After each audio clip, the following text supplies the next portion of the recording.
Hey guys, what's up? It's MatchPoint here, and in today's video I'm going to be teaching you on how to apply pressure and why it is so important for winning games in Rainbow Six Siege. So if you do find this video useful, consider dropping a like on the video. If there are any topics that you would like me to cover next, or if you have a specific topic that you are struggling with and would like me to cover it, well, comment it down below so I know to do them. If you are new around here, welcome, and I hope you enjoy the video. So let's get on into it. So first of all, we're going to be starting off with, well, what is pressure? Well, pressure is having certain variables on the map that will force the enemy to react in some sort of way, ultimately giving you and your team the advantage because you are forcing them to react unwillingly. So in Rainbow Six Siege, there are three types of pressure that can be applied. The first type of pressure is map control. Now there are many ways for different scenarios that pressure can be applied to control the map. Now typically an entry fragger's job is to go ahead and gain map control early. In addition to this, they obviously should be fragging out, but for this part we're going to be looking at getting the map control early. Now if you're not sure what the term entry fragger means, then there'll be a card in the top right showcasing a video where I've covered all of the operator roles. Now if the entry fragger goes ahead and gains map control early on, then that means you have cut off that side of the map for defenders to rotate through, as your team will be holding down angles and be controlling the map. Now let's say your teammate went ahead and called out a defender was rotating through a certain point. Now instead of just calling it out by itself, you actually need to go ahead and apply pressure, because that roamer is then going to go and obstruct your game plan. It's simply using an operator, for example Buck or a Sledge, to go ahead and play vertically. For example, you might actually be playing on Chalet, and then they've got a mirror set up on the garage.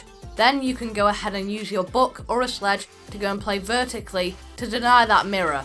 As well as this, it will also stop that bandit tricking. Not only does this allow your thermite to go ahead and breach in now, this will gain map control for you because obviously you're going to be able to enter through the garage, gaining more map control. As well as this, because you're playing vertically from up top, you're causing defenders to panic because they not only do have to focus on the front by the mirror, but they also have to focus from above. This causes multiple defenders to have to watch multiple angles. You don't necessarily have to be picking up kills from playing vertically, because you are actually causing a lot of pressure which can cause your teammates from below to pick up those kills. As you can tell, by gaining that map control, you have clearly gone ahead and disrupted the enemy's game plan. Another way that you can gain map control is by doing a roam clear. Now a successful roam clear will be able to either defeat the roamer or be able to pinpoint them down and apply pressure to them. Now that roamer's job was actually to go ahead and waste time and cause a problem for you, but actually you've gone and taken them out, which allows you a lot more map control. And in turn you can move on forward with your game plan. Now we're going to be moving on to the second type of pressure that can be applied, which is missing in action. Missing in action is when the player is actually missing and they cannot be found due to them either roaming, for example, and this causes the enemy team a lot of hassle as it will disrupt their game plan. This technique of applying pressure is used more on the defending side due to roamers be able to apply that pressure. However, it can sometimes be applied on the attacking side with an operator such as Knock. However, in this scenario we are going to be using a roamer as an example. Let's say there is a roamer for your team and they are going to be applying pressure to the attacking side. When they apply pressure, they will ultimately be wasting the attacker's time, which is a huge advantage for you and your team. The roamer doesn't necessarily have to kill anyone, they can simply just be there and their presence is enough to cause that pressure. Due to the attackers knowing that there is a roamer out there, this will cause them to disrupt their game plan simply because of that roamer. Now they won't actually successfully be able to initiate their push because of that roamer. Due to the pressure of that player being missing in action, this will cause them to waste their time and will help your team out a lot. Now we're going to be moving on to the third type of pressure, which is positioning. Now positioning is a topic I talk about a lot in Siege, and that is because it can help you out in many situations. And another one of them is obviously applying pressure. Now this does actually link onto map control as well. A well-positioned team will be able to cause a lot of pressure for the enemy. Now we'll be starting off with what is positioning. Positioning is quite simply how your team has been set up / arranged. Now I'll be going over a few of the ways that positioning can help you to apply pressure to the enemy team. Now the first one is how you are positioning yourselves to hold angles and lines of sight. You might be able to watch a rotation point in which you can block off that rotation with your line of sight. which will cause pressure for the enemy team as they won't be able to use that rotation point. Now another way is by rappelling on windows and you're watching through holding down a line of sight. For example, if your team have taken control of the 90 angle on Villa from one side, however they're going to be making their push through the side they have the map control of.